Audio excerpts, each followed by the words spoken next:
हुकूमत का अदलिया पर एक और वार। सुप्रीम कोर्ट फैसलों और ऑर्डर्स पर नज़रसानी का बिल सेनेट से मंजूर करा लिया। बिल के तहत सुप्रीम कोर्ट के दायरा इख्तियार में तोसी दी जाएगी। नज़रसानी की दरख्वास्त फैसला सुनाने वाले बेंच से बड़ा बेंच सुनेगा। दरख्वास्त गुजार को अपनी मर्जी का वकील मुकर्रर करने का हक होगा। दरख्वास्त इस कानून के आगाज़ के 60 दिन के अंदर दायर की जा सकेगी। नज़रसानी की दरख्वास्त फैसले के 60 रोज़ के अंदर दायर की जाएगी। बिल के खिलाफ अपोजिशन ने शदीद एहतजाज किया, तौहीन अदालत, नामंजूर के नारे लगाए। हवाए नफ्स की है हुक्मरानी, लुटेरा कर रहा है पासबानी।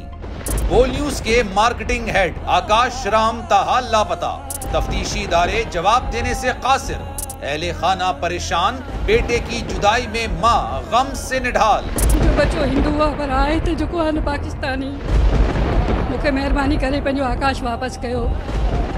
अमरीकी सेनेट में कांग्रेसमैन की आकाश राम के अगवा के खिलाफ पुरजोर मुजम्मत।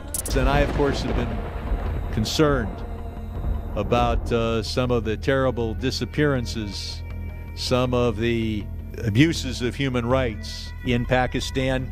यूनाइटेड नेशन ने भी आकाश राम की बाजियाबी के लिए मौसर इकदामात उठाने का इंदिया दे दिया। मुश्किल की इस घड़ी में आलमी मीडिया समेत इंडियन मीडिया भी चीख चीख कर आकाश राम की बाजियाबी के लिए आवाज उठा रहा है।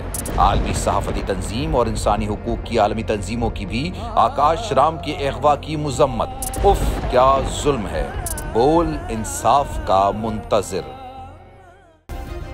सब्सक्राइब करें और बेल दबाएं ताकि कोई खबर रह न जाए।